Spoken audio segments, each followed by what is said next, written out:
Hey, what's going on everyone? We're going to be talking about butterfly pull-ups and whether or not you should be doing them. We see a lot of people try to get butterfly pull-ups because the open's coming and they are a much faster way to hit that standard.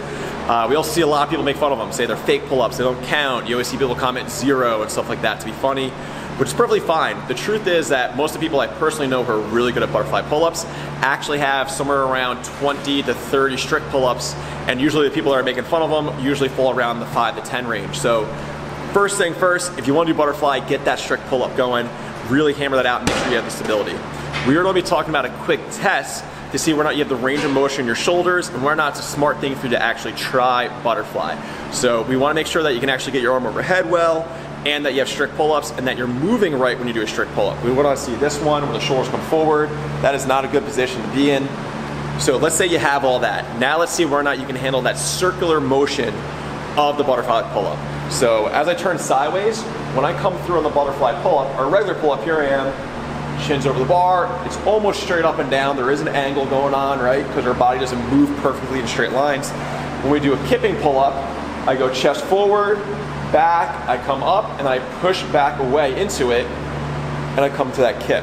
Now for the butterfly pull-up, I push away, and I'm gonna be over, chin over that bar. When I'm back, and that's a circular motion as I come down. Now this is the range of motion we want to talk about. See how my hand's back? That right there is a tricky position for most of us. That has a lot of strain on the shoulder joint. Pretty much anytime we have something that looks like a pec stretch, so think about that doorway stretch, that ends up putting a lot of strain through the shoulder joint. So we want to make sure that we actually have the capacity to hit that range of motion without too much strain, or that we have the ability to buffer that strain. So what we want to do is just find a wall, doesn't matter where, we just want to have room to put our arms out.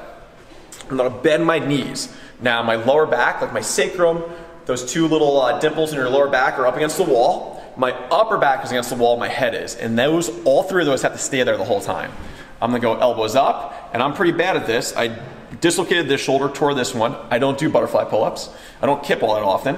Here I am, elbows are against the wall, and the goal is to get your hand, not your knuckles, not your fingers, to the wall, the top of your hand. I'm gonna rotate up, keeping all 3 points on the wall. Now see where my hands stop? In order for me to do that, I have to overextend my back to try and get my hands there. And there's this big gap here, I'm overextended, it's all this tension back here. And this is why sometimes when people do kipping or butterfly, their lower back actually flames up and gets a little nervy. You feel that kind of numbing sensation going on because we don't have the range of motion in our shoulder. So now if this is my end range, I can't get there, and when I do a butterfly pull-up, I'm here coming down, something has to change, right? I have to compensate in some way. And for most people, that's where they start getting that anterior shoulder pain, that from the shoulder pain, okay? And that can be caused in a lot of different ways. But if we can't even get to that position without load, that's just basic flexibility issues. And there's several things that can cause that, and that's gonna be a whole separate video talking about anterior shoulder pain and how to kind of fix these range of motion issues. But if you can't do this, why in the world would you try and load your shoulder up with 3 to 5 times your body weight in that position? Just think about that a little bit. So it's great that you might have 10 plus strict pull-ups. It's great that you can kip all day, awesome. Doesn't mean that you have the prerequisites to do butterfly, since it is such a higher skill that you need a different range of motion for it in your shoulder. Hope that helps if you're thinking about doing it, right? Don't shortcut the shortcut, hit that range of motion, positions power. Talk to you guys soon.